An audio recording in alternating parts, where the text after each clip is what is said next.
viewers, and welcome to the 49th lecture in this NPTEL course on the 20th century women's novel. I have been discussing Marilynne Robinson's novel Housekeeping, and in this lecture, I will finally wrap up that discussion.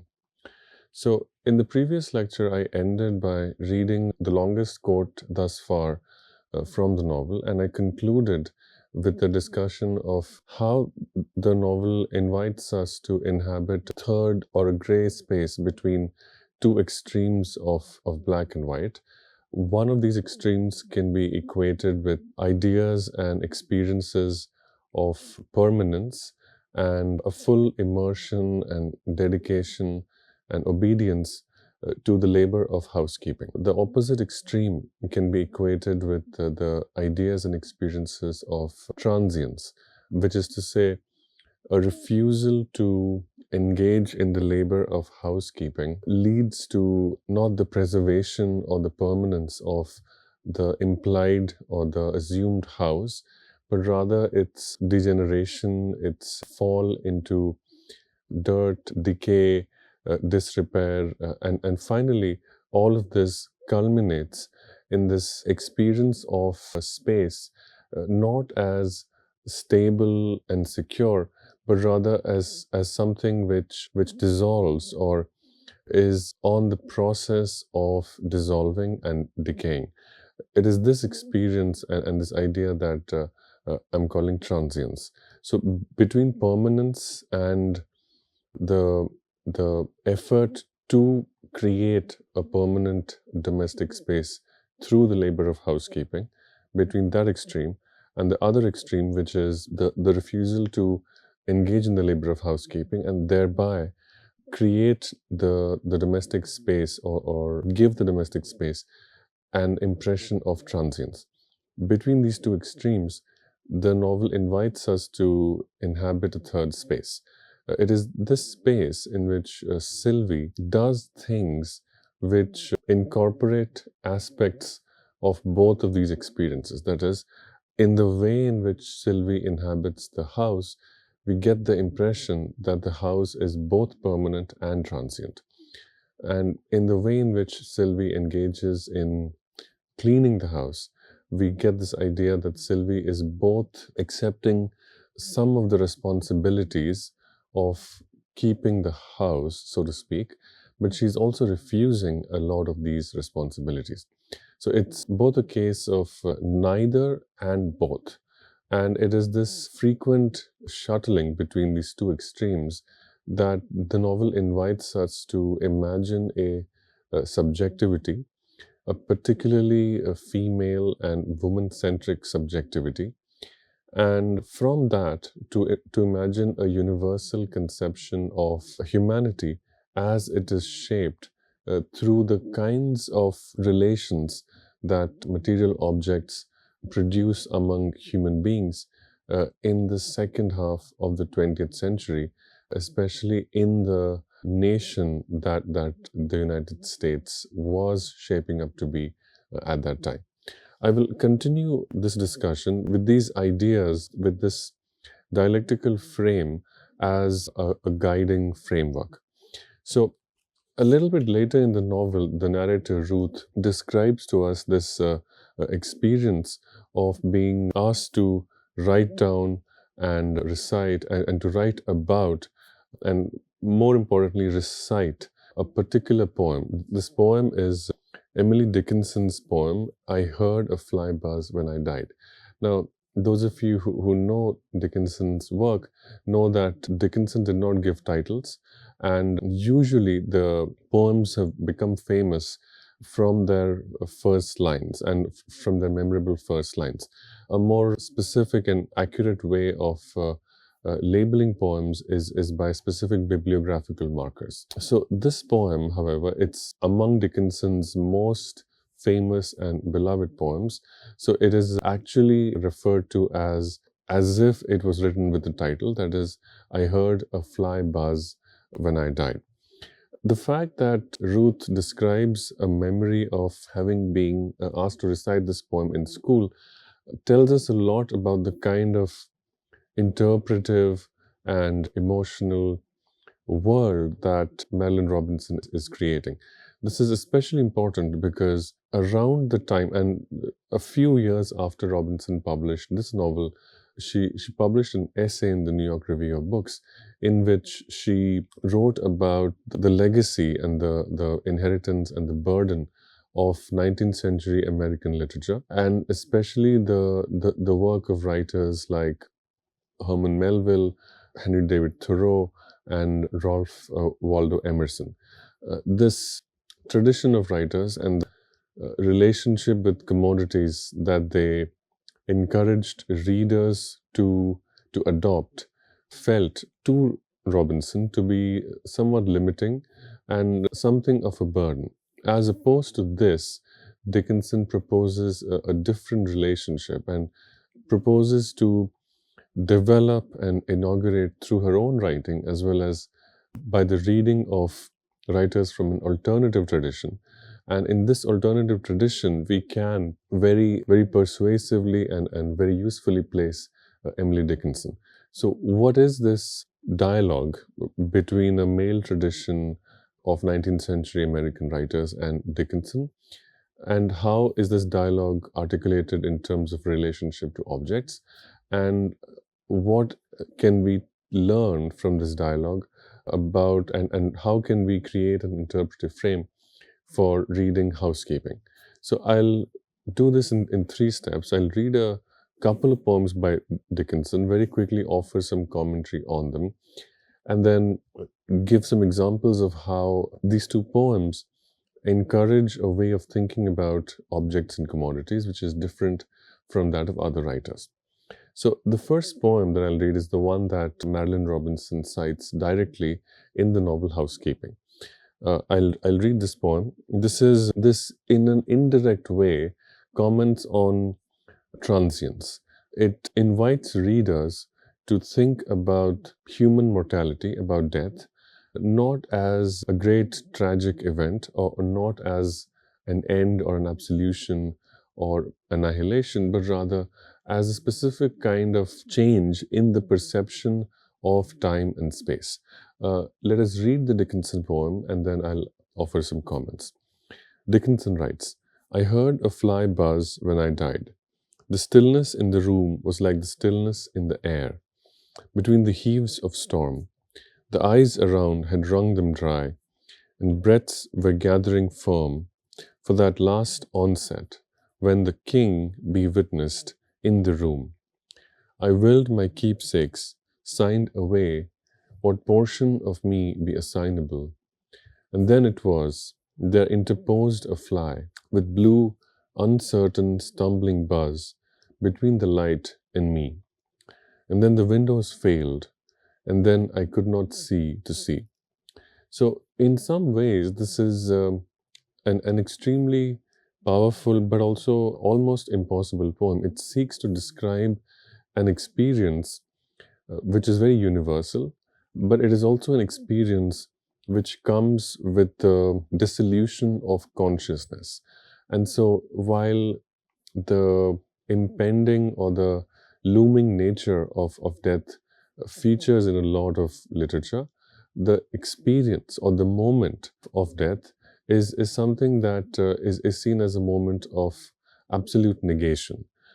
The fact that Dickinson attempts to write a poem about this experience in which consciousness itself is dissolved suggests that there are some unique poetic strategies that will be used to produce that effect and that effect of consciousness. So what are these? And the key strategy that is used here is that the reader is encouraged to think about this poem as itself a space in which the experience of the dissolution of consciousness is about to take place.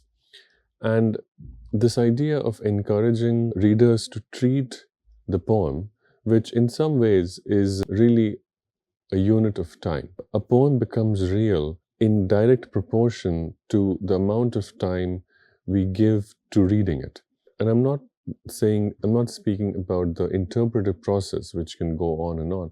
I'm referring specifically to the time it takes to read a poem And the fact that one can repeat that experience, one can reread a poem. And it is specifically the amount of time one gives to simply reading the poem, not to thinking about it or writing about it or lecturing about it. But it is the experience of reading a poem that gives it its unique reality. Now, in this poem, Dickinson invites readers to think about the time spent reading this poem as equivalent to inhabiting a kind of space. And what space? Specifically, the space in which something goes still, something which was in motion earlier, and something goes still. Through the experience of imagining this new stillness, Dickinson's poem educates us in a kind of transience. It's a transience which does not involve a transition from life to death or from reality to nothingness. It's a transience that involves simply a shift in perspective. And it also involves a shift in the ability to perceive something.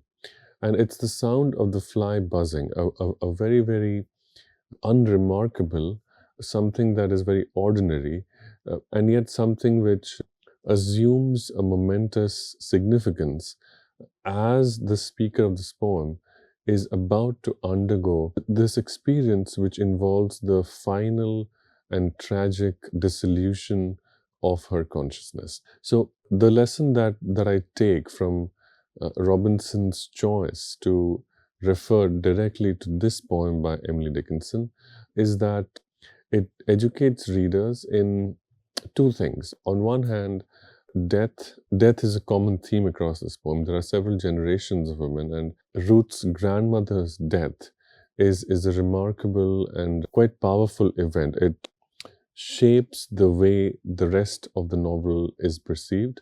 It also shapes the way Ruth and Lucille perceive the presence of other women who come after their grandmother. It also it also shapes the way Ruth and Lucille perceive the death of their mother. Now, both these women die, their grandmother and their mother Helen, but only one of these deaths is commemorated and recognized in a way that the public offers a kind of recognition of service and value. Sylvie Foster's death, that is Ruth and Lucille's grandmother, is recognized as very, very publicly valuable. Whereas Helen's death, because she drove her car off a cliff, is something that is seen as a mark of shame, and therefore it is something that both Ruth and Lucille remain aware of in a very painful and disturbing way. The fact that Dickinson's writing was itself preserved not in official journals and other serious publications that a lot of publicly recognized men considered valuable, but instead was often written on discardable scraps of paper like envelopes and paper that was not considered very valuable and paper that was by definition dispensable and discardable. This also suggests something about how many genres of writing that women authored were themselves ephemeral. They were ephemeral because they were not really produced to be stored or to be remembered. Among the kinds of things that women wrote were descriptions or some kind of reminders about exercises of housekeeping. So, laundry lists, grocery lists, recipes, methods for cleaning the house, methods for keeping the house. These were things that were often written and discarded because they were not considered valuable in the way that, say, a treatise on human consciousness or a philosophical piece of writing or even the great American novel as it was conceived in the 19th century. And I gave the example of Moby Dick as a quintessential example of the great American novel. Dickinson's poems occupied a different realm, and Robinson's reference to Dickinson's poem About Death connects both women's labor as well as women's writing, which are traditionally seen as confined to the domestic spaces. And Robinson's reference to this poem creates sense that women's writing helps us connect two contradictory experiences and ideas, which is the need to preserve something, the need to preserve the house through the labor of cooking, cleaning, etc., on one hand, and on the other hand, the tendency, but also the inevitability, and finally the necessity, not of preserving, but of letting go.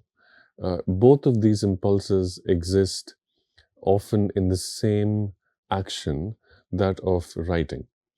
And Dickinson's poem about the experience of dying, which in itself is remembered by a character in Robinson's novel who has extremely contradictory views about the labor of housekeeping, suggests that the best way we in the late 20th and the early 21st centuries, the most productive manner in which we can think about how women have engaged with this burden of maintaining and keeping the house is not by creating a binary opposition between a women-centric space and patriarchal tradition, in which women are seen as heroically preserving the house, right?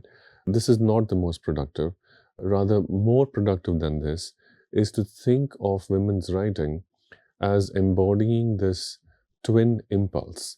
While it preserves some things, it also carries a very strong desire and impulse to let go of certain things. And it is only by combining these two impulses that one can truly understand what is valuable about a great tradition of women's writing, something that this novel also helps create.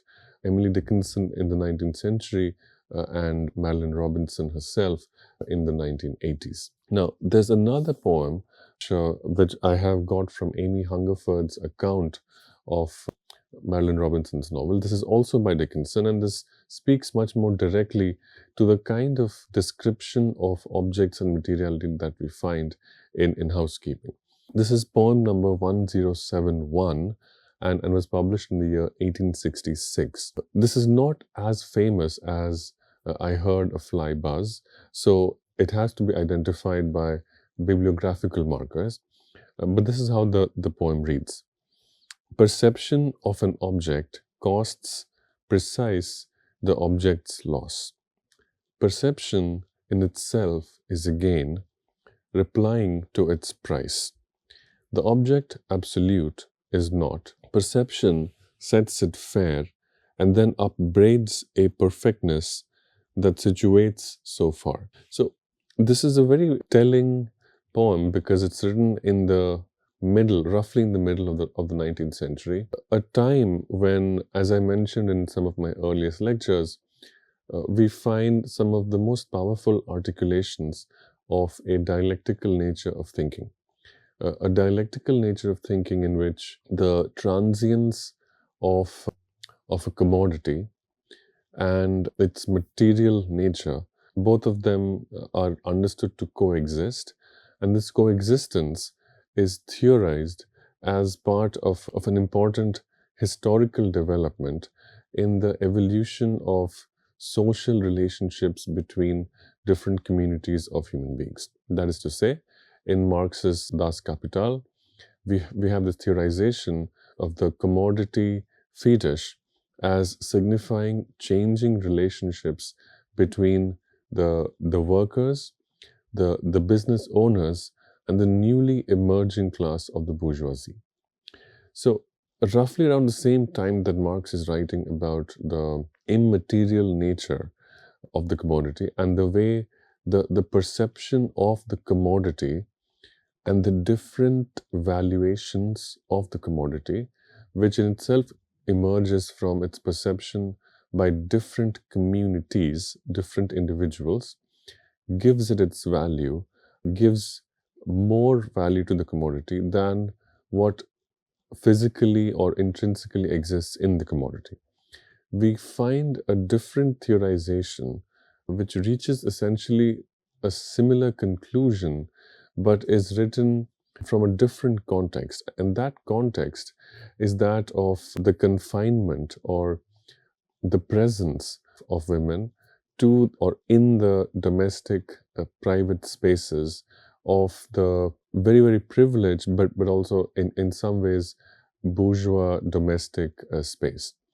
Dickinson's life was very powerfully defined by this kind of a confinement, and to arrive at this awareness that it is the perception of a thing which in some ways contradicts and exists on a different plane of awareness as the objective features or qualities of a thing is an extremely important rejoinder, something of a counter to the kind of dialectical thinking we find in Marx. Now, to return to what Robinson says about this male tradition of perceiving objects, one can find a very powerful example of this kind of male tradition in a book like Walden by Henry David Thoreau.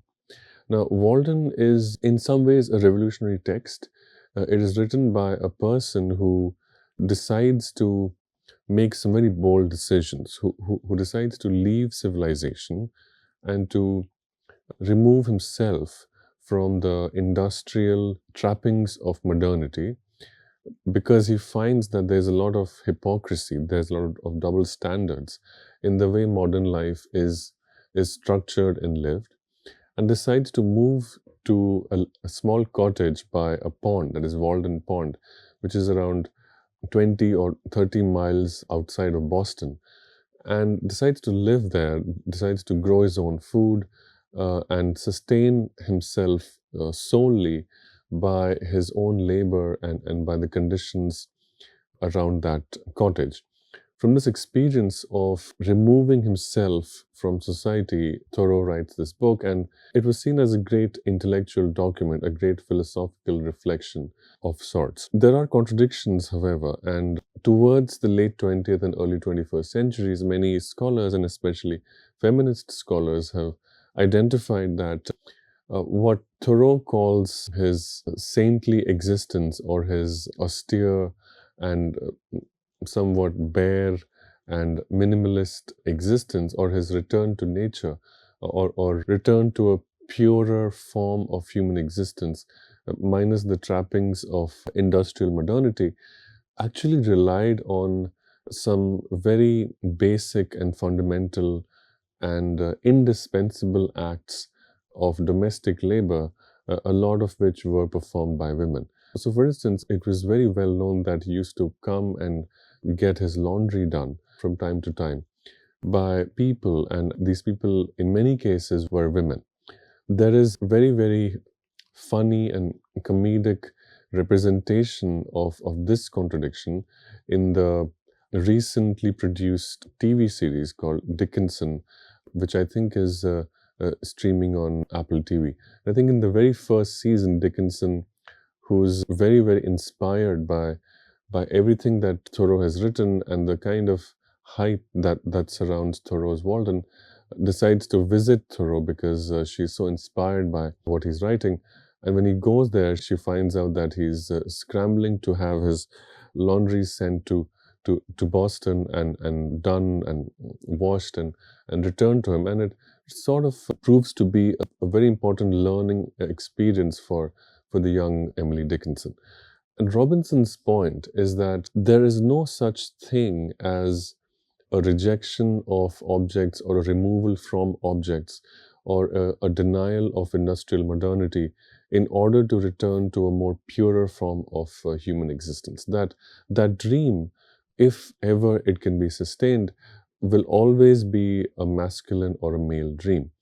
And so it is more profitable to think of complex engagements, real engagements with objects, and not a dogmatic rejection of objects or an equally dogmatic immersion in objects. So I'll read from a passage that occurs at the very end or towards the very end of the novel, in which Sylvie and Ruth, Sylvie the aunt now, not the grandmother, Sylvie and Ruth decide to reject a lot of these burdens, to actually set fire to the home, to the house, and to take the train and to go to Boston, to actually see wherever the train can take them, and they actually settle in faraway Boston. So from the Pacific Northwest to the Northeast.